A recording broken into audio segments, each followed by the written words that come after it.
اعوذ باللہ من الشیطان الرجیم بسم اللہ الرحمن الرحیم یا ایہا الذین آمنوا لا تدخلوا بیوتا غیر بیوتکم حتی تستأنسوا وتسلموا علی اہلہا ذالکم خیر لکم لعلکم تذکرون۔ اب یہاں سے جو ہے اللہ تعالی معاشرے کے اندر جو برائی پھیلتی ہے اس برائی کے پھیلنے کا سب سے بنیادی جو باتیں ہیں، جو جڑ ہے، اس کو بیان کر رہے ہیں کہ کس چیز سے جو ہے برائی پھیلتی ہے، بے حیائی پھیلتی ہے۔ وہ یہ کہ یا ایھا الذین آمنوا، کہ اے ایمان والو، لا تدخلوا بیوتا، تم اپنے گھروں کے علاوہ غیر بیوتکم، دوسرے کے گھروں میں جب داخل ہو تو حتی تستأنسوا، یہاں تک کہ تم جو ہے اجازت لے لو۔ کیا لے لو؟ اجازت کے۔ اور وَتُسَلِّمُوا عَلَىٰ أَهْلِهَا، اور اس گھر میں رہنے والوں کو جو ہے سلام کرو۔ ذَالِكُمْ خَيْرٌ لَكُمْ، یہی تمہارے لیے بہتر ہے۔ لَعَلَّكُمْ تَذَكَّرُونَ، اور مجھے امید ہے کہ تم اس بات کا خیال رکھو گے۔ دیکھیں قرآن نے کیا زبردست ترجمہ کیا یہاں پہ کہ اسی سے جو ہے برائی پھیلتی ہے۔ اب یہاں پہ سمجھیے گا، جیسے کہ آپ میں سے کوئی بھی شخص کسی کے گھر گیا تو جو قرآن ہمیں بیان کر رہا ہے، دیکھیں قرآن نے جو ہے گھر کے اندر داخل ہونے کا بھی طریقہ بتلایا ہمیں۔ کیوں؟ اس لیے کہ یہیں سے بے حیائی پھیلتی ہے، برائی پھیلتی ہے۔ کہ آپ کسی کے گھر پہ اچانک چلے گئے تو اس گھر کی عورتیں جو بے پردہ ہیں تو آپ کی نظر اس کے اوپر پڑی، جیسی ہی نظر پڑی آپ کے دل میں شیطان خیالات ڈالے گا غلط، تو بے حیائی کہاں سے؟ یہیں سے پھیلنا شروع ہو گئی۔ تو قرآن نے بنیادی چیز بیان کیا ہے کہ جب بھی آپ اپنے گھر کے علاوہ دوسرے کے گھر میں جب داخل ہوں تو دیکھیں کہ گیٹ پر اگر گھنٹی لگا ہوا ہے، گھنٹی بجانے والا سسٹم ہے تو گھنٹی بجائیے، اگر نہیں ہے تو آپ گیٹ پر سے ہی سلام کر لیجئے کہ السلام علیکم، اور سلام کرنے کے بعد آپ اجازت لیجئے کہ ہم آپ کے گھر اندر آ سکتے ہیں۔ گھر کے اندر اگر وہ اجازت دے دیتے ہیں تو آپ ان کے گھروں کے اندر داخل ہو جائیے۔ اس سے کیا ہوگا کہ اگر آپ اجازت لیں گے، سلام کریں گے، تو جو عورتیں ہوں گی جو ان کے سروں پر دوپٹہ نہیں ہوں گی تو فوراً جو اپنے سروں کے اوپر دوپٹہ لے لیں گی اور وہ اپنے گھروں کے اندر داخل ہو جائیں گے اور مردوں سے بات کرنے آپ کو مل جائے گا۔ تو اس سے کیا ہوا کہ برائی سے ہمارا کیا ہوں گے؟ بچ جائیں گے۔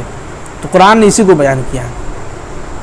اور ایک طریقہ یہ بتلایا کہ ہم جب بھی اپنے گھروں کے اندر یا دوسرے گھروں کے اندر جب بھی داخل ہوں تو ہم گھر والوں کو سلام کریں۔ کیا کریں؟ سلام کریں۔ ذالکم خیر لکم، اور یہی تمہارے لیے بہتر ہے، یہی ہمارے لیے کیا ہے؟ اسی میں بھلائی ہے، اسی سے ہم جو ہے گناہوں سے بچ سکتے ہیں، بے حیائی کی طرف نہیں جا سکتے ہیں۔ اور لعلکم تذکرون، قرآن دیکھیے کہ کتنی زبردست الفاظ کا ترجمہ کیا ہے کہ مجھے امید ہے، مجھے خیال ہے کہ تم لوگ اس بات کا خیال رکھو گے۔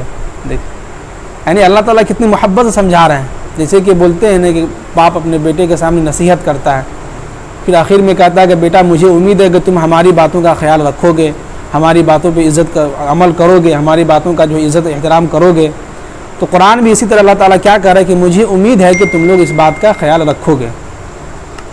اب آگے فرما رہے ہیں کہ فَإِن لَّمْ تَجِدُوا، اور اگر تم اس گھر کے اندر فِيهَا أَحَدًا، کسی کو بھی اس گھر کے اندر نہیں پاؤ تو فَلَا تَدْخُلُوهَا، تم اس گھر کے اندر داخل مت ہو۔ جیسے کہ آپ کو غالب گمان، یعنی کہ آپ کو ایسا لگ رہا ہے کہ اس گھر کے اندر پہلے رہتا تھا لیکن ابھی پتہ نہیں ہے کہ نہیں ہے۔ اب ہے بھی تو جیسے ہم گھر کے اندر اس کے گیٹ پہ گئے، سلام کیا، ہم نے ان سے پوچھا کہ ہم اندر آ سکتے ہیں، اس نے کہا کہ نہیں آپ چلے جائیے، اس وقت جو ہے کوئی گھر پر جو ہے مرد نہیں ہے تو لہٰذا آپ واپس ہو جائیے۔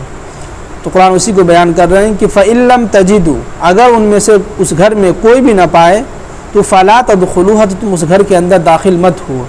حَتَّى يُؤْذَنَ لَكُمْ، اگر ہے تو یہاں تک کہ تم جو ہے ان سے اجازت نہ لے لو، بغیر اجازت کے ان کے گھروں کے اندر کیا ہو؟ داخل نہ ہو۔ تو یہاں پر ایک یہ بھی ہے، جیسے کہ آپ کو معلوم ہے کہ اس گھر کے اندر شروع سے لوگ رہتے آ رہے ہیں، لیکن فی الحال جس وقت آپ جانا چاہ رہے ہیں ان سے ملنے کے لیے، اس وقت گھر پہ کوئی ہے نہیں، اب کیسے اس گھر کے اندر داخل ہوں گے؟ تو اس کا طریقہ قرآن نے اس کے تفسیر میں بیان کیا ہے کہ آپ اپنے پڑوسی، جو ان کے گھر کے جو پڑوس میں جو لوگ ہیں ان کے گھر پہ جا کے ملیے، ان سے کہیے کہ ہم ان کے گھر میں جانا چاہتے ہیں، تھوڑا کام ہے۔ تو آپ کے وہ پڑوسی جو ہے اگر اجازت دے دیں تو تب آپ جو ہے ان کے گھروں کے اندر کیا ہے؟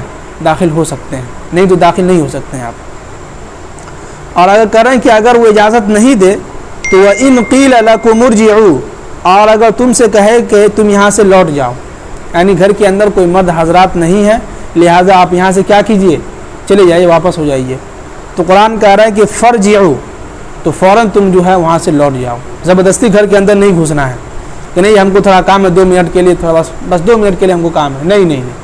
اگر گھر کے اندر سے عورتیں یا مرد آواز دے دے یا بچہ کہ آپ اس وقت گھر کے اندر نہیں آ سکتے ہیں، تو آپ گھر کے اندر داخل نہیں ہو سکتے ہیں، یہ قرآن بیان کر رہا ہے۔ اور ہوا ازکا لکم، یہی تمہارے لیے بہتر ہوگا، یہی تمہارے لیے پاکیزہ ہوگا، یہی تمہارے لیے جو ہے اچھا ہوگا۔ کیا مطلب کہ اگر آپ زبردستی گھستے ہیں تو لوگ آپ کے اوپر 10 طرح کی باتیں بنائیں گے کہ یہ بندہ جو اس گھر میں زبردستی کیوں داخل ہوا۔ لوگ کہیں گے نا بھائی جب آپ کو منع کیا گیا تھا، گھر کے اندر کوئی مرد حضرات نہیں ہے، لیڈیز ہے، نوجوان لڑکی سب ہے، آپ کو جو ہے اندر سے آواز آ گئی کہ جو آپ نہیں آ سکتے ہیں، تو پھر آپ زبردستی گھر کے اندر کیوں داخل ہوئے؟